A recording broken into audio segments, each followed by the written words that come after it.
Ambalmo auniche au kalamel kunmana. Au solme nostalgie kai FM anya radio yi wa jabarani fana bambulo ambe yala robela. Kaya RTV tola bi. Mo bambulo koro anale kabo Dakar. Antara Bamako ou ka édition de participer au juin au tunye méga concert di. Au concert John Tado olun jome barake ole John ka gouvernement o dama me o keleno ka faawli mo chamani la malikono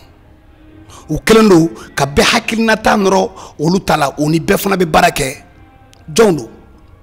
o 26 mars que chien clé chien fla chien saba dans l'histoire du rap malien Mali dien kono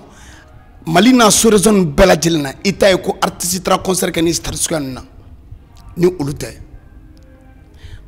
uyata chef kele fla saba o saba bela jelena bekera kaboko e Mali kono mo rebe ngi ngalike otma muntalu suga be olubulu donc bi o bambula net nous fo oyi maintenant ka defana biso ko fo parce que we mo monsieur autour de Iba One andela ka soro ni plateau kelin sanfa anay boro chama ke kaya bamako anay boro do ke ma o boro o mo oliye folo o ko benali mais iba ka Tim Gladia équipe complète de bambolo ko don ba foyi bi anu be boro damna balma ke ça va? Oui, ça va, Dieu merci, alhamdulillah. Ito ani jam Bon, ne to Modibo Koita de Cité Bruno. C'était Bruno, directeur artistique de la Tim Gladia. Bakaraji Gade. Tim Gladia c'est na ali chinga fo TG katanya fait. Donc Tim Gladia directeur artistique de E. Tim Gladia ouais. C'était Bruno. Bakaraji Gade. OK. O femme ko sebe. Mali obe min to ko Cité Bruno Tim Gladia kono. Iba wan nga kelge chawla le def la. A flambo ko. Donc temeno ko fe. Dore be ambale. Ouais. Ne tɔgɔ Mama Konta, Gladia Papu Konta GPK. Voilà, ne Tim Gladia organisateur. Et les organisateurs. Ouais. Directeur de l'organisation. Ah ben. OK. Donc on fana bien. Allez fleur. Ne tɔgɔ Boubacar Kanadjigi ou bien wele Bougi de Bouzola. Ni Tim Gladia président. Et les Tim Gladia Bradjele président. Wow. Voilà. Donc, mon flambeau, normalement, Mali konobi, Mali manager, Mali artiste, Mali équipe, Bekangangini, Kanunu, Nyona Krebi. Parce que, on est fait de Jarani Kosobe. Ibo be fait kebi, aka Tim Gladia a organisé le Kanya, ou équipe de Baka Barabella Jelenke, Kasromo Chitala. Donc nous staff on a des artistes bébolo klingeli. Je sais bien avec Mali Afrique ko sebe. Tim Gladia ambe kuma tengo président na folo. Président muna ere go Tim Gladia pourquoi? Et Tim Gladia jagulu to go Tim Gladia. Ma fama jagulu no Iba One nga jagulu le do. E ma fama. Iba One nga jagulu. Ere tuna ko choji. De tout le monde autour de la max, nous avons fait une émission de base sans ça. Voilà, tellement que à Konoga Dunturo. Il m'a fait une explication de la monde folie mandi quoi. Il m'a fait mais les questions pièges ou les blagues on aurait des problèmes. Il m'a fait moi. Il ne donne Tim Gladia qu'on autour dit. Il ont des musiques domaine qu'on d'habitude. Musique de la mais kosebe follow il m'a fait moi nana do musique arabu ere domaine wono tourna yo na sono re bogo mo tesena wa soro problème do bi me fo dugundo la ni soy meyeni il m'a fait moi soro aka dogon doni soy jarani o soy ere kama mo tesena ni Iba One kanu mais Max neni ndaro ma fina to na fam quoi fo kana se Iba ga alhamdulillah ni fen bora a kanu mena mais naturellement follow ne gui mo kanu ali ne gwa nyoga manni hali ne kun ka ɲɔgɔn ye a kun man ne est-ce que k'a faamu o de kun ye n ka kanu dɔgɔya parce que n'i ye mɔgɔ kanu n'i gɛrɛla a la ou bien a ye ɲɔgɔn ye peut-être i bɛ taa sɔrɔ fɛn dɔ b'a la o man di o bɛna kɛ sababu ye peut-être a bɛ goya ɲɔgɔn ye donc kanu min bɛ dusukun na ka ɲɛsin a tigi ma a bɛna dɔ bɔ a la i m'a faamu o de kama n kun ma gɛrɛ a la mais ale de kun kanu min na Mali rappeur yɛrɛ dɔrɔn tɛ Mali artiste yɛrɛ bɛɛ ale de kun kanu min na n kelen ka zikiri da ye ale yɛrɛ de ne bɔ zikiri lamɛn la kosɛbɛ quoi a kanu fɛ quoi est-ce que i bɛ k'a faamu un moment donné n tɛ se ka o yɔrɔnin expliquer plateau la tan mais un moment donné n nana essayer komi bozola artiste denmisɛnnin minnu bɛ yen nɔ ko n b'a essayer ka coup de main dɔ d'u ma pour que u bɛ se ka ye cogo min na donc n ye Mali rap de organiser n y'a organiser cogo di komi an grand sœur n ka foli b'a ye Nayini Jabate donc n ka foli belebele b'a ye donc n taara se ale de ma ka kuma expliquer a ɲɛna n ko vraiment n ko ne tun bɛ fɛ Mali rap ka na an ka quartier kɔnɔ Bozola quoi n ko mais u tɛ déplacer ka na quartier la u b'a kɛ fɛn na maison de fɛn na ye a tɔgɔ bɔra n kɔnɔ voilà donc u b'a kɛ yen nɔ u tɛ déplacer n ko mais ne kɔni bɛ fɛ ka déplacer Bozola tɔgɔ de la a kana kɛ n'i bɛ se k'an dɛmɛ a la cogo min na an b'a kɛ a ko jɔnni b'a kɛ n ko Dieu donné de b'a kɛ i m'a faamu o y'a sɔrɔ n ka denmisɛnninw bɛ gɛrɛn dɔ fana bɛ Bozola ko MMG n k'o fana président donc n'olu ye ɲɔgɔn cɛ an wulila ka taga a ko n y'a ɲɛfɔ a ɲɛna ko Dieu donné de b'a kɛ a ko ko Dieu donné yɛrɛ y'a dɔgɔnin sɛbɛn donc a ye Dieu donné wele i m'a faamu k'a ɲɛfɔ a ɲɛna bon ko n dɔgɔnin bɛ fɛ ka Mali rap kɛ Bozola donc a ka di i ka na a ko ouais ko grand sœur ne ko cogo min donc ne yɛrɛ ko ten donc u bila u ka na fɛ yen u ka date fɔ an na an b'a kɛ cogo min na donc ce jour là an taara Dieu donné fɛ yen donc Dieu donné ko an ka date fɔ ni n ka date fɔ Dieu donné an bɛ fɛ ka kɛ nin date de la a ko problème t'a la mais karisa n'i ko k'i bɛ artiste denmisɛnninw k'i bɛ Mali rap kɛ n'u ye fo artiste au niveau dɔ ka k'a la ko donc ko fo ne ka au niveau dɔ ɲini min bɛ se ka k'a la k'ale kɔni bɛ se ka mɔgɔ min sɔrɔ sisan a ye mɔgɔ artiste au niveau 3 a y'o tɔgɔ fɔ yen na k'a bɛ ale kɔni bɛ se k'olu sɔrɔ sisan i m'a faamu donc a ye fɛ Gas fɔ a ye Talibi fɔ ani Memo a y'o fɔ k'a bɛ se k'olu sɔrɔ sisan ko mais ko Iba ka ko ka ca a tɛ ka se ka Iba sɔrɔ parce que u yɛrɛ kun mago bɛ Iba la Mali rap la o tɛ ka se ka Iba sɔrɔ hali bi ko mais ko ne bɛ se ka ninnu wele pour que na ko non Dieu donné ne kungo la ni Iba wani tɛ n'a kɛ ne b'a to yen est-ce que i k'an faamu ni Iba bɛ ni a bɛ se k'a kɛ ni n taara Iba ɲini ne ma Iba sɔrɔ ni denmisɛnninw tɛ se k'a kɛ ne bɛ jɛ Mali rap in kɔ ne tɛ se ka ninnu wele ka na k'olu ka na ne kungo kɛ quoi a ko bon problème t'a la i bɛ se ka taa Iba fɛ yen i ni Iba bɛ ɲɔgɔn ye pour que ni a bɛ se ka na cogo min na n ko bon i fana b'a bila hakili la ni Iba kɔni ma na donc denmisɛnninw de b'a kɛ mais n bɛ taa n b'a lajɛ ni Iba sera ka ɲɔgɔn ye o y'a sɔrɔ ni Iba ma gɛrɛ ɲɔgɔn na quoi est-ce que i k'an faamu donc n frère dɔ bɛ Iba n'u ka carré kɔnɔ ko Bakun n ka foli b'a fana su in na i m'a faamu n y'o wele n ko bon n bɛ fɛ ka passer Iba fɛ yen nɔ pour que ani Iba ka ɲɔgɔn ye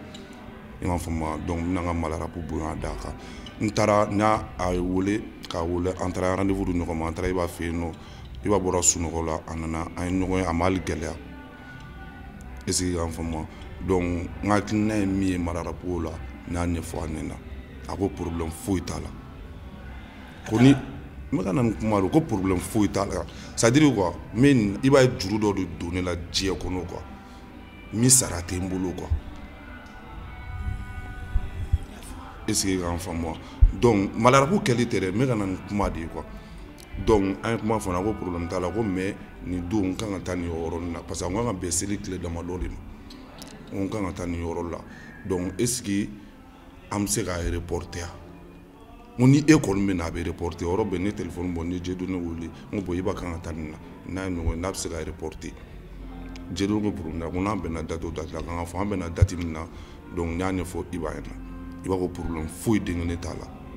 i ye n faamu donc a m'a ɲininka essence sɔngɔ la a m'a ɲininka foyi den kelen na ka sɔrɔ an ma deli ka ɲɔgɔn ye n'o don tɛ est-ce que grand femme donc a don nana se mi bien touché kosɛbɛ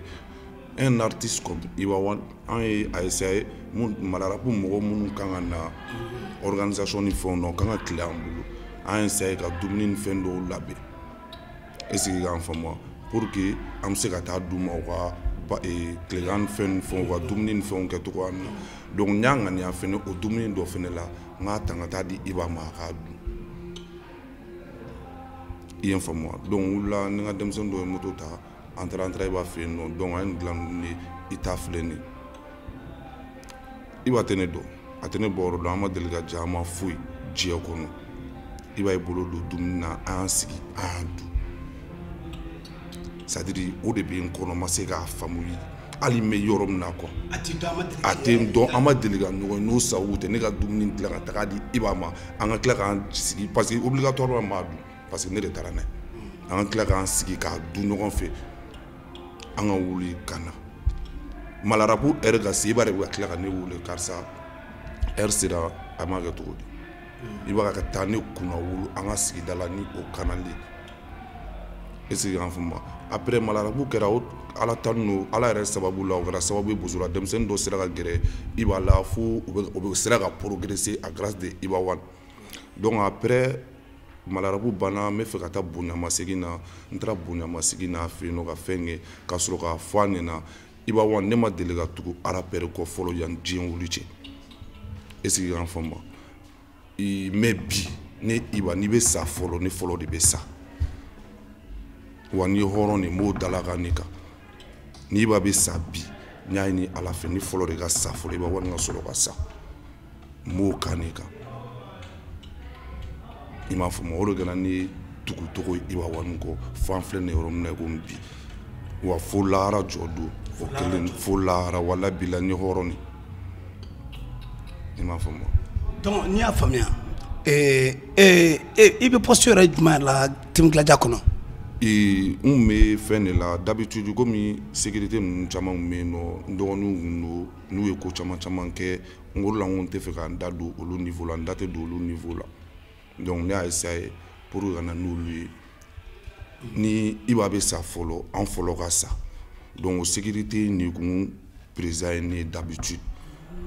o y'a sɔrɔ secrétaire général de bɛ yen mais président tɛ est-ce que i k'an faamu Team Gladia kɔnɔ après de ne tora o sécurité président la donc o nana bɛn a kan ka ne yɛrɛ kɛ Team Gladia yɛrɛ président ye ten tɔ o kɔnɔna la donc Mali bɛɛ kɔnɔ e de Team Gladia président Mali kɔnɔ ani Mali kɔ kan hali ni Team Gladia bɛ sigi yɔrɔ la Mali kɔ kan anw de b'a sigi anw de bɛ o ordre ni fɛnw de ka valider pour que a bɛ se ka sigi cogo min na i m'a faamu Papu yɛrɛ bɛ Papu bɛ tila k'i da don olu détails ni fɛnw na parce que ale de ye organisateur ye ok Papu olu bɛ organiser cogo jumɛn Papu Konta olu bɛ organiser cogo min na komi an bɛɛ ye ɲɔgɔn kanu réseaux sociaux kan an ye ɲɔgɔn contacter fo ka na kɛ balimaya ni sinjiya ye an ye groupe sigi Afrique dugu bɛɛ la ani Europe dugu groupe sigira WhatsApp kan Mali yɛrɛ la région dugu dɔw bɛ yen olu yɛrɛ y'an wele an taara olu ka bureau sigi bon bureau sigira a bɛ Gabon a bɛ Algérie a bɛ Tunisie a bɛ Faransi a bɛ Amérique hali Gladia dɔw bɛ Australie ni fɛn ninnu i bɛ diɲɛ dugu o dugu dɔn Gladia b'a bɛɛ la an farala ɲɔgɔn kan ka bureau sigi wa a bɛɛ bɛ Iba fɛ u si ka laɲini kelen dɔrɔn de bɛ bɛɛ la Iba ka bila bɛɛ ɲɛ dɔrɔn Iba mago bɛ mun na o ka réaliser dɔrɔn de y'an ka laɲini mais depuis ne kɛ e dɔn ouais ne ye e dɔn Iba ko in na fo bi mais e yɛrɛ fana pourquoi e kɛra Iba fɛ mun de la e kɛra Iba fɛ ala de y'a kɛ i ma ala de ye ne kɛ Iba fɛ ne bɛ Iba nɔfɛ bi ko tɛ dɛ an ka sigida mɔgɔw bɛɛ b'a dɔn ne ye kɛlɛ mun k'a nɔfɛ ne ni mɔgɔ hakɛ mun kɛlɛla a nɔfɛ bi o mɔgɔw bɛɛ baptisera ka tila ka kɛ Iba fɛ ne ni minnu tun bɛ kɛlɛ kɛ i ma parce que baarakɛla don et puis n y'a ye fɛnɛ an nana don ɲɔgɔn na tuma min na janfa ci tɛ hɔrɔnya ni fɛnw b'a la o yɛrɛ de y'a kɛ bi fo an sera ka yan sɔrɔ i m'a faamu tuma bɛɛ a bɛ taa an ka so n fɛnɛ bɛ taa fɛ n'a bɛ tɛmɛ don o don a bɛ taa hali ne tɛ a bɛ taa musokɔrɔba fɛ i ma an tor'o de la sisan a kɛra balimaya yɛrɛ an ni ɲɔgɔn cɛ Voilà, donc on est là que ce papa Sananga Singase ma sansan. C'était Bruno bien.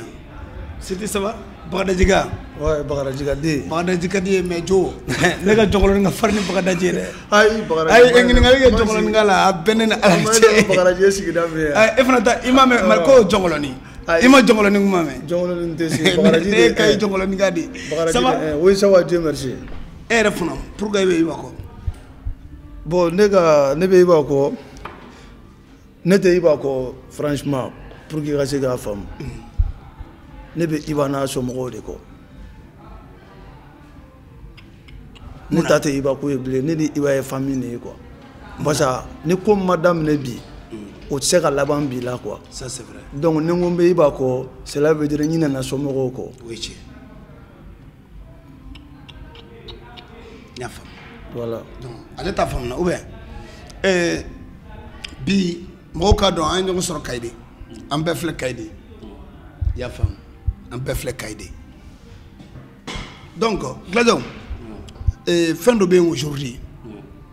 mo chambe stranga o ngi ngawo ngabo ngi ngala o yere nyana di ya femme wode anga article 360 degré re ya femme iken ba don o yere ken ba don maxi mi maxi ko maxi ngi ngala o ben mais mo petit ko do mais mo bala ka fo koni e ibani mo te benjie kono ko parce que akla jawdo no do ba fo ko kla jaw nyangoy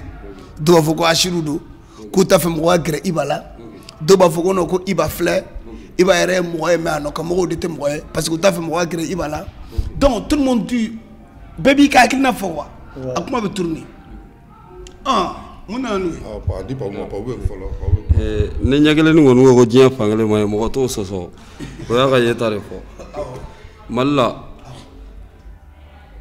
bɛɛ kan ka fɔ ko bɛɛ tɛ mɔgɔ fɛ fo gilajaw mali la i b'a kelen de ka staff ye a bɛ ka concert kɛ ni mali artiste wɛrɛ ye extérieur la mali tɛ dɛ extérieur la ani mali kɔnɔ an bɛ tournoi ni fɛn mun ni artiste ye dɔw de bɛ yen an n'u tɛ jɛ ni ba kungilenna ye kelen ina me bɛɛ n'i bɛ ba contrôle ala ka na i ɲɛ da an kan n'a sɔrɔ an bɛ segu n'i donna segu bi o dugusajɛ o b'a sɔrɔ an bɛ yɔrɔ wɛrɛ an tɛ ɲɔgɔn ɲɛ sira la yɛrɛ sinon an ni mali artiste bɛɛ bɛ jɛ walayi i yɛrɛ bɛ i bɛ fɛnw kalama o e yɛrɛ b'u ye i b'an ni artiste ye i b'u ka fɛnw ye an ka stati la ou bien an yɛrɛ bɛ mali arabu labɔli mun kɛ bi Timinadiya b'o mun kɛ hali o showbiz bɔn tɛ mali la ko mun b'a kɛ voilà on b'a kɛ sans condition parce que hɔrɔnya b'an n'u cɛ à travers i b'a u b'an bonya i b'a kama an fana b'u bonya i b'a yɛrɛ de b'an wele a ye concert kɛ ni karisa ye a y'a dɛmɛ a ye nin rappeur dɛmɛ ne y'a da la lahara n ka taa bɔ a la a ye projet ɲini o i b'a yɛrɛ de b'a fɔ a b'a fɔ a ye projet ɲini n'u ye an b'a ɲini u ye an n'u bɛ taa concert kɛ an bɛ na bi bi in na an ni artiste bɛɛ ka di dɔw de bɛ yen an n'u tɛ ja janfanciw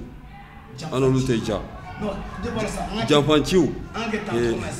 ayi tantôt ma ka sira mɔgɔ ye an bɛ sira mɔgɔ ye an bɛ sira mɔgɔ ye i b'a dɔn mun ayisa i b'a dɔn mun na nin kuma bɛ fɔ o tigi kelen o bɛ na ni parti 360 degré o b'a sɔrɔ a tigi passera a sanfɛ a bɛ siɲɛ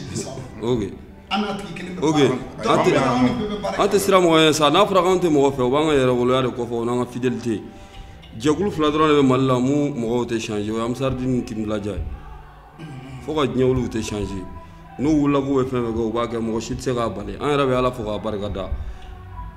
an ye ibako daminɛ don min na an y'a ɲini ala ka fɛn fɛn kɛ ye ala y'a bɛɛ k'a ye a tɛmɛna la wa halisa a tɔ ma bɔ halisa a tɔ yɛrɛ bɛ kɔfɛ minnu ko u ta ye ni ŋaniya bɛ i b'a fɛ ala b'i n'anw kuntilenna ye kelen mɛ ni ŋaniya t'a fɛ walahi an tɛ se ka k'i fɛ n'i y'a ye an ma kɛ cɛ o cɛ fɛ i tɛ i b'a fɛ i tɛ Timinadiya fɛ i b'a ka ɲɛtaga yɛrɛ fɛ fo ka diɲɛ wuli i n'anw tɛ jɛ walahi e yɛrɛ b'a ye hali ni mɔgɔ min n'i b'a ye photo ta bi sini bɛ i b'a ka fan bɛɛ o ka page kan ou bien n'i y'i ɲɛ tana kɛ i b'a ye i tɛ lafiya dɛ i y'a mɛn i b'a ka ko a bɛ ala de bolo n'i y'o tigi senkɔrɔma cɛ kɔni i ye fu de cɛ o de la don o don halisa anw bɛ ka lagosi anw bɛ tan an tɛ mɔgɔ lamɛn mais aw yɛrɛ bɛ dɔɔnin sɔrɔ ibako in na an tɛ dɔɔnin sɔrɔ an bɛ caman yɛrɛ de sɔrɔ an bɛ mun sɔrɔ o tɛ se ka fɔ ka s'a dan na e yɛrɛ ɲɛ t'an na mɔgɔ min tɛ dɔɔnin sɔrɔ olu bɛ kɛ tan tɔ ou bien yeko ma fɔ ko ban nin sadi fa ko joli fan fa mana ta abaga ko ke bersi marché ta ko jeli ga de la ka fa na nga sabate concert ga divi la iba fo fin yere on ta shimagi ko nimne ga na énervé ante nyengo c'est ça mais voilà claude amenya ngona bio mo bouton pousser bien o ko mo iba na mi fo c'était comment ani mo munun de ñoy o pousser nego de quoi pousser nego wa ani pousser nego te ñoy ne e ma fo me ani ye papu ɲininka min na sisan nɔ k'e se k'an bɛ dɔɔnin sɔrɔ n'i y'a fɔra k'an bɛ dɔɔnin sɔrɔ c'est pas parce que k'a fɔ ko an bɛ timinadiya ko na wariko la o tɛ dɛ a daminɛla ni gɛlɛya de ye ka na laban ni nɔgɔya ye nɔgɔya in kɔfɛ an bɛ ka fɛn dɔ de ok Max i ka kuma la c'est à dire hadamaden diɲɛlatigɛ la n'i ye sen mankan mɛn i kɔfɛ o kɔrɔ ko musokɔrɔba ka baara ɲɛna ne y'i ta kɛ taga ye e ma se mankan min kɔfɛ sege baara ma ɲɛ de i kɛra togo togo dɔ bɛ f'i ma est-ce que i y'a faamuya bɛɛ ɲɛ bɛ ko tiɲɛ na n'o y'a sɔrɔ anw tilajaw bɛ mɔgɔw mabɔ i b'a la k'ali mɔgɔ mɛna gɛrɛ i b'a la dɔrɔn i m'a faamuya n'o y'a sɔrɔ anw bɛ mɔgɔw mabɔ i b'a la minnu bɛ bi timinadiya bɔralen don cogo min na bi a tun t'o sɔrɔ olu bɛna sɔrɔ mɔgɔ si tɛ yen wa olu b'a fɔ don min na u tɛ i b'a wani ye o don yɛrɛ kuma tɛ k'a fɔ ko mɔgɔ tɛ sɔn mɔgɔ ka gɛrɛ karisa la quoi est-ce que i y'a faamuya donc an tɛna se k'an yɛrɛ bila olu détails ni fɛnw bɛɛ la quoi o de la n y'a f'i ye fɛn ma daminɛ bi o tɛ laban bi la mɔgɔw de y'a fɔ ko je sais a kuma aw yɛrɛ fana i b'a sɔrɔ aw de la ka mɛn i m'a faamuya réseau kan a bɛ tilen ka fɔ u b'a fɔ réseau kan ko dilanjaw ye ɲango de ye u t'a fɛ Iba ni mɔgɔw ka bɛn u bɛ tan mais aw de bɛ aw yɛrɛ quand an yɛrɛ justifié o dilanjaw bɛɛ lajɛlen ka président u ka bureau de filɛ mais k'an yɛrɛ justifié barisa mɔgɔ t'i yɛrɛ justifié maliyɛn fana ye quoi problème b'o yɔrɔ de la quoi i kɛra togo o togo hali n'i kɛra alimami ye dɔ b'a to i kɔfɛ k'i ka kulusi sen kelen ka jan kelen ye i yɛrɛ seko t'o la est-ce que i y'a faamuya min ka jugu buna hadamaden ma i ɲɛ bɛ n na ɲɛ t'i la o de ka jugu an tɛ kuma mais an bɛ ka baara min kɛ bɛɛ ɲɛ b'a la o Mali kɔnɔ Mali kɔ kan bɛɛ ɲɛ b'a la Max ne bɛ se ka min fɔ o la dɔrɔn c'est à dire maliyɛnw bɛ mot dɔw fɔ quoi u kan ka a kɔrɔ de ɲini a n'a sansi k'a ɲini fɔlɔ ka sɔrɔ k'a fɔ quoi i m'a fɔ moi chaque fois ko dilanjaw tɛ mɔgɔ fɛ ou bien dilanjaw ye ɲɛngo ye ɲɛngoya yɛrɛ ye jumɛn de don ala yɛrɛ kumakan mais cɛ o cɛ i b'i mɔgɔnifin ɲɔgɔn ɲɛngoya bilahi i tɛ avancer hali n'i avancer la i tɛ lafiya mais imagine dilanjaw tɛ mɔgɔ fɛ dilanjaw ye ɲɛngo ye mais diɲɛ don o don ala bɛ ka dɔ fara timinadiya ka kow kan timinadiya mɔgɔw lafiyalen don o ɲɛngoya bɔra min kelen Iba ni artiste joli bɛ ka collaborer a ka ca a ɲɛngoya bɔra min Iba bɛ ka artiste joli kungo kɛ Mali la a ka ca n yɛrɛ m'o caman kan ani Iba tɛ taa bɛɛ la merci Iba bɛ ka video kɛ artiste joli ka concert la a ka mɔgɔw k'a ye bɔ a ka taa ni dɛmɛ o bɛɛ tɛ ka kɛ dilanjaw nɛnɛ Iba ka team Papu y'a fɔ cogo min na a bɛ ka concert kɛ ni artiste joli ka sɔrɔ artiste min tɛ timinadiya kɔnɔ mais Iba bonya u ni Iba kun tilenna ye kelen anw ni artiste caman yɛrɛ bɛ voyager ka sɔrɔ Iba wani tɛ n'a ye ɲɛngoya an b'a kɛ ou bien ni Iba ye ɲɛngoya a b'a to an ka kɛ Iba ka staff de don timinadiya Iba wani don n tɛ fɛ ka artiste dɔw yɛrɛ ta o tɔgɔ ma yɛrɛ timinadiya yɛrɛ bɛ région caman yɛrɛ la u bɛ concert organisé Mali artiste ye ka sɔrɔ Iba wani tɛ donc timinadiya b'o fana kɛ o bien sûr ka concert organisé artiste yɔrɔ ni ɲɔgɔn cɛ ka sɔrɔ Iba wani yɛrɛ tɛ Iba wani ka denmisɛnninw tɛ mais Iba ni minnu kun tilenna ye kelen ye a b'a kɛ n'olu ye est-ce que i k'a faamu mais comment ça veut dire que ne t'a dɔn min bɛ k'a fɔ a bɛ ka bɔ mun yɛrɛ da ko timinadiya ɲɛngo ou bien timinadiya tɛ mɔgɔ fɛ ale dusukun na ale yɛrɛ ka amour ɲɛsinnen don tigi k'o fɔ mais Talibi delila k'a fɔ jumɛn Max kana ne bila kuma la wulada in na quoi ayi non Talibi delila k'a fɔ Talibi y'a fɔ direct problème Talibi y'a fɔ parce que Talibi non dilanjaw an ka ɲɔgɔn lamɛn Talibi daja y'a fɔ y'a faamu ah non quoi kelen dɔrɔn de y'o fɔ ko du lɔgɔ banna o ka ɲi bɛɛ da fo yiri mɔgɔnin n'anw ye asiri an ni ba tɛ s'ale ka kɔɲɔso la o y'ale ka jaabi ye an bɔra an da tɛ don a kuma Maxi an yɛrɛ tɛ ninnu c'est à dire i b'a dɔn an ka ni ninnu ka c'est à dire n t'a dɔn b'a filɛ dɔn an tɛ fɛ an da i filɛ question sugu dɔw poseli ka di sinon an da tɛ maga ninnu kuma ayi non Maxi ye kuma dɔ Maxi ye nin kuma fɔ Maxi ye kuma min fɔ ne c'est à dire a diyara ne yɛrɛ ye quoi barisa kɔlɔn bɛɛ n'a sen don dɔ don dɔ la quoi non mais ne ko kɔlɔn bɛɛ n'a sen don dɔ barisa hadamaden n'i bɛ kuma i bɛ kuma ni hɔrɔnya ye quoi awɔ ala ye diɲɛ da ka barika don hɔrɔnya la an bɛ sa hɔrɔnya in tɛ bɔ yen est-ce que i y'a faamuya sɔnɛ kuma min bɛ ka fɔ ne mun sigilen filɛ nin ye ni papu y'a fɔ ko an taara a ka kɔɲɔso la a m'a fɔ ko ale y'a ka carte k'a Iba wele ka carte di Iba ma a bɛɛ ni n ka diɲɛlatigɛ cɛ min kale ala la n ye halala de ye Umaru Kulu n'a tulo bɛ n na sisan a ka n wele téléphone na Talibi ye carte di Umaru Kulu ma a taara di ne de ma ko taa di Iba ma ni bonya bɛ k'u la ni fɛn t'i ni mɔgɔ cɛ foyi foyi ni rien fɛn tɛ e n'a cɛ e b'a dɔn foyi t'i n'a cɛ ni kungo sera i bɛ wuli de bonya la e de bolo bɛ taa carte di Iba wani ma donc a ye carte di Umaru Kulu ma Umaru Kulu nana kan bolo carte di ne ma e siti Bruno ma e siti Bruno fana ye carte nati Timglaja bureau la o taara na Iba fɛ yen i m'a faamuya donc o kɛlen kɔfɛ Iba taara kɔɲɔso la o malgré que a ma bonya mais a taara kɔɲɔso la est-ce que i y'a faamu diɲɛ ko wara welebali de kun tɛ ka an k'o yɔrɔ to an k'o to Timglaja i b'a dɔn min don est-ce que projet ɲɛnama b'o bolo min yɛrɛ bɛna to Timglaja yɛrɛ bɛ se ka progrès sɔrɔ kosɛbɛ par exemple a bɛ fɔ artiste caman ye n'i bɛ dɔnkili la i b'a lajɛ i bɛ business dɔw bɛ studio de production dayɛlɛ dɔw bɛ radio sow dayɛlɛ radio 100% radio urbaine dayɛlɛ i y'a faamu dɔw bɛ télé sow dayɛlɛ par exemple i n'a fɔ un artiste Bouba un exemple sur Bouba au Kalem TVB i y'a faamu mais pourquoi pas Timglaja fana tɛ se don la k'a dayɛlɛ Timglaja TV ou bien Timglaja radio ou bien il est sur na auto do Iba kuna ono olu ka bara wala sa ka se ka investir projet wɛrɛw la explication mi di ma sisan hali ta yɔrɔ jan tɛ Papu bɛ kuma n bɛ tila ka ne bɛ tila ka explication di ma n'i ko i b'o expliquer o ka nɔgɔn ni fɛn bɛɛ ne projet bɛ ni projet o tɛ e yɛrɛ ɲɛ bɛ o kow la quoi an ta ni tɔw ta tɛ kelen n'i bɛ escalier jɔli daminɛ i b'a daminɛ duguma de n'i ye fɔlɔ da i bɛ filanan da fo sanfɛ mais e tɛ se ka étape birilen ka taa sanfɛla jɔ k'i bɛna dugumala jɔ a bɛ firi mɔgɔ caman b'a dayɛlɛ a tɛ tɛmɛ tɛnɛni tarata kan mais n'ala ni kira sɔnna ma i bɛna an taw ye an ka projet minnu bɛ yen an bɛ jamana min kɔnɔ an t'a fɔ mɔgɔ ye bon n'ala ni kira sɔnna ma u bɛna ye voilà. Maxi Timglaja projet tɛ se ka fɔ ka ban Papu y'a fɔ cogo min na o de don i b'a dɔn c'est à dire Timglaja tɛ jɛkulu gansan ye quoi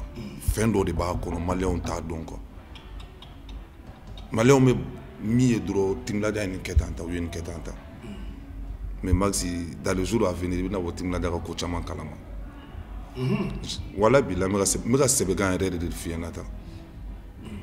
i m'a faamu c'est à dire buna hadamaden ni jɛkulu o jɛkulu n'i b'a sigi pour que jɛkulu in ka avancer fo base de ka k'a la quoi donc base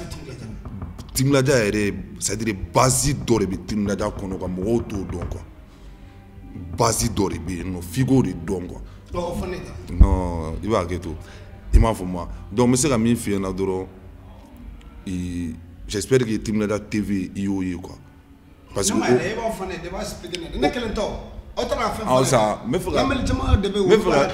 fɛ ka min fɔ projet min ni an m'a daminɛ an tɛ se k'a fɔ quoi parce que ni min bɛ ka daminɛ de ni min daminɛla an bɛ se k'o de fɔ donc an y'a daminɛ o la déjà ka ban parce que projet dɔw bɛ yen nɔ an bɔra n'olu ye olu kɛra an kɔ kan yan nɔ quoi par exemple non an ka tɛmɛ o kan mɛ bilahi n bɛ ka sɛbɛkan yɛrɛ de f'i ɲɛna tan maliyɛnw an sɔgɔlen bɛ nostalgie la an ni Timglaja mɔgɔw bɛ ɲɔgɔn fɛ u b'a la ka tiɲɛ caman fɔ u b'a la ka yɛrɛ u avancer n'o fɛn caman na mais fɛn caman bɛ yen ni ɲininka o la u b'u kanto ko non ko k'o to yen kɔfɛ mais min ka d'an ye u k'a fɔ mɔgɔw k'a dɔn ko in daminɛra olu la u b'a la ka nin kɛ i y'a faamu ok ayi mais o c'est vrai n bɛ ka exemple d'i ma Timglaja TV j'espère que Maliens ka bɔ a kalama dɔɔni dɔɔni. Donc Timglada TV bɛ yen quoi. Timglada TV a créé la fɔlɔ a compte YouTube de créé la ani Facebook baara bɛ ka k'o la a baara finition min yen nɔ o y'a site web ye. Mais o fɔ ye dɔrɔn fana mago b'o de la. Tuma de i m'a faamu a site web ye ka créé est-ce que i y'a faamu site web min bɛ ban créé la ko o ko fana bilara en place projet min bɛ yen nɔ ni Ala ni kira ma baasi kɛ Max i bɛ Timglada TV an ka antenne na. Me ka sɛbɛkan yɛrɛ de f'i ɲɛna tan. Timglada TV i b'a ye i ka dogodɛri min b'i fɛ yen sɔgɔlɔ de i b'a y'a la n'Ala ni kira ma baasi kɛ n tɛ se ka date voilà ça c'est un projet convaincant voilà nous meli ka di ne ye kosɛbɛ fɔlɔ i b'a wari nin de la yɔrɔ i y'a ye fɛn n t'a dɔn m'a f'i ɲɛna cogo min na buba ninnu tɛ Mali la yan nɔ wajulukɛlaw y'u ka TVw ni fɛnw bɛɛ dayɛlɛ parce que Timglada in kan ka kɛ religion de y'an bolo quoi. Diinɛ ni musulman bɔra yen nɔ dɔrɔn ka diinɛ filanan ye Timglada de donc i bɛna ye fɛnɛ Mali artiste yɔrɔ ye a ye Sénégal Youssou Ndour télé b'a bolo mais i bɛna ye de fɛnɛ Mali la yan nɔ ko Iba Wane ka télévision so filɛ nin n bɛ ka sɛbɛkan yɛrɛ de f'i ɲɛna tan n'Ala ni kira sɔnna a ma fɛnɛ an m'a fɔ ka ɲɛ n'Ala ni kira kɔ quoi. I bɛna ye i bɛna mɛn. Ouais, n ko a ka diinɛ in walawala dɛ a tɛna an bɔ Mamadu diinɛ la dɛ an b'o la an wolola la an bɛ sa o la sani u ka t'o fana yɛlɛma diinɛ mun don kanu de don ani kɛlɛya fidélité dugawuden dama tugulen ɲɔgɔn kɔ i ma ani u bɛɛ ŋaniya ye kelen ŋaniya kelen de don sani u ka taa yɛlɛma Maliyɛnw bɛ ka dɔn ko non ko i bɛ fidélité de bɛ ka fɔ aw ye an bɛ hali sini an ye Mamadu mantonw de wa an bɛ sa o kan kisi ni nɛɛma n bɛ exemple fana d'i ma i ɲɛ bɛ foot min kan ka kɛ balontan min bɛ ka kɛ artistes ni showbiz fɛnw ni ɲɔgɔn cɛ i b'a dɔn a initiative bɔra mɔgɔ min na Timglada donc balontan bɛ kɛla rappeurs ni dɔnkilidalaw ni comédiens artistes ni ɲɔgɔn cɛ o de la ni Maliens ko ni dɔw ko ko Timglada tɛ mɔgɔ fɛ dɔrɔn kuma ni m'a ye n t'a da yɔrɔ sɔrɔ donc Timglada de ye balontan in daminɛ balontan artistes ni ɲɔgɔn cɛ ani comédiens ni artistes ni ɲɔgɔn cɛ Timglada de y'a daminɛ avec Sewa Yiriwa i m'a faamu n y'a faamu a ka ca ani bi cɛ a ka ca san caman donc voilà aw bɛ Kayi yan aw ka 26 mars tɛmɛnen kɔfɛ 26 mars siɲɛ sabanan 3e saison mais n bɛ se conseil min d'aw ma aw fana aw b'a fɔ ko sécurité ye u ka mɔgɔw non parce que ne tun bɛ yen ne cɛtɔ tun bɛ yen 26 mars siɲɛ fɔlɔ la Gorobala don ne ta ka ne fili a siɲɛ fɔlɔ la n nana Kayi k'an kɛrɛkɛlen mugulen to filanan na o la n ye ban ka taa filanan mais sabanan na n taara Gorobala dɔ bɛ yen a y'i kale ko fo k'an dun est-ce que i y'a faamu donc c'est des choses mais sécurité o aw ka sécurité o aw fɛn dɔw don u kunna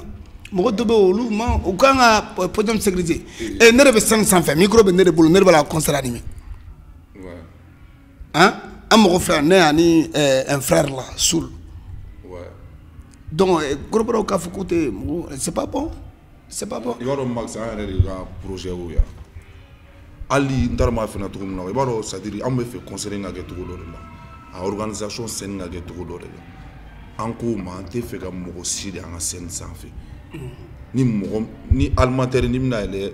i bɛ t'i ka animation kɛ ni artiste bɛna yɛlɛ i bɛ bɔ yen artiste wɛrɛ n'i bɛ na i bɛ na i ka kuma kɛ n'i bɔra i bɛ taa kɔfɛ an ka scène libéré kan to mɔgɔw mago bɛ min na. mais c'est pas comme ça mais Gorobala bɛ ɲɛsin mɔgɔ ma o cɛ ne e jɔlen to n kɔsi ne kan ne kan fasa la. an y'a fɔ e tɛ dɛ an y'a fɔ Gorobala ninnu ɲɛna yɔrɔ Kiyasu de ye manager ye n ko n'i ye Kiyasu ye a lasama ka bɔ yen. mais kala sama mais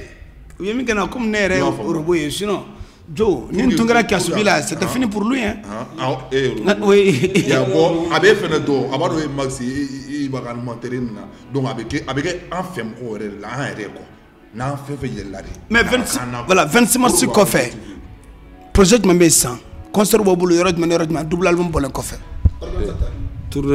tournée nationale de bɛ yen o de la an nan'o daminɛ i b'a yɛrɛ faso la n'o ye Kayi n'o kɛra dɔrɔn o ye lancement kɛlen tournée nationale internationale o de bɛna daminɛ programme bɔlen don mais a ma affiché fɔlɔ faniw k'a ye. donc aw bɛ tournée concert de bɛ sisan. voilà o de bɛ yen. aw bɛna Kayi de kɔni. le 20 novembre. vendredi nata yɛrɛ Sadi Ibrahim Mamadou Fili Sisoko kɔnɔna la Sadi bɛɛ de tɔgɔ bɛna yɛlɛma n'an taara Kayi o tɔgɔ bɛ yɛlɛma n'an taara Segu an taara Sikaso a bɛɛ de bɛna yɛlɛma an ta ɲɔgɔnna kɛli ma nɔgɔn dɛ wala wari t'a sɔrɔ foyi t'a sɔrɔ sanu t'a sɔrɔ jama t'a sɔrɔ hɔrɔnya ni tilennenya o n'aw ŋaniya ka ɲɛ dɔrɔn walahi ala bɛ nin d'i ma sinon ala t'a di bɛɛ ma walahi hali n'an ye Kayi mana bɔ yɔrɔ jumɛn ne Kayi bɔra yan affiche bɛ publier ouais an tɛ se k'an da don o la kɛsu b'olu publier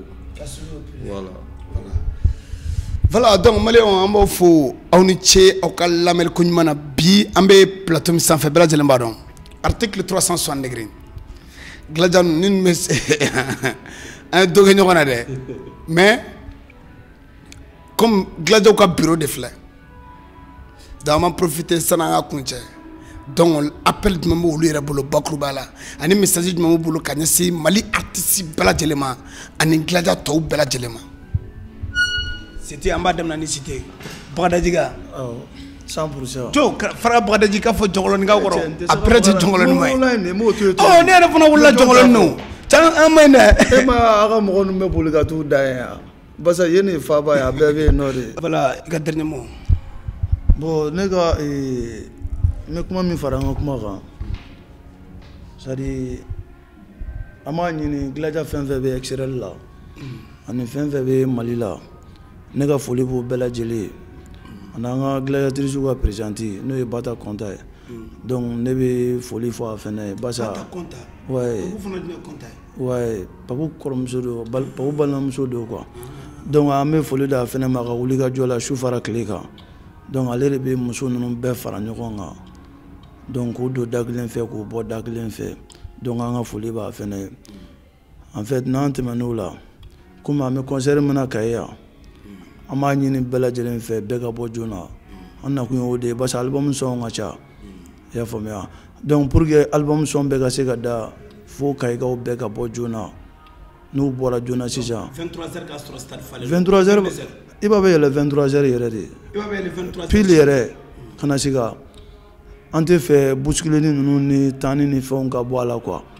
donc an bɛ fɛ ka don Kayi an donna Kayi hɛrɛ la cogo min na an bɛɛ ka bɔ hɛrɛ la o cogoya kelen na parce que mɔgɔ wɛrɛw bɛ ka bɔ région ni dugu wɛrɛw fɛnɛ la ka na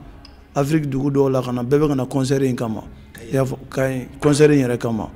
parce que album in dédicace bɛ ka passer fan o fan an ka Gladia fɛn bɛ extérieur la bɛɛ bɛ ka passer a duguw la pour que ka na concert in assister ka na lajɛ album in min fɔra a kɔnɔ ani kɛta min bɛ ka kɛ quoi don n'a nataw la min bɛ lakale i y'a faamuya donc ne b'o o folikan fɔ Kayikaw ye donc an kɔni an ka foli b'o fɛnɛ u ka cɛsiri la hali Kayi Gladia minnu bɛ an b'u fɛnɛ fo k'u waleɲuman dɔn o fɛnɛ kan ka fo u ka wuli ka jɔ n'u ka cɛsiri la donc an ka foli b'o fɛnɛ donc vendredi nata dɔrɔn n'a bɔra da min fɛ n'Ala ni kira sɔnna ma an b'u lakali. Ok, merci Sidi Bruno. Papu. Ouais. Ne ka dernier mot ye mun ye dɔrɔn Ala ka vendredi yira n na rendez-vous ye Sadi Ibrahim Mamadou Fili Sisoko ye Kayi Ala ka concert ouais artiste dɔw bɛ nale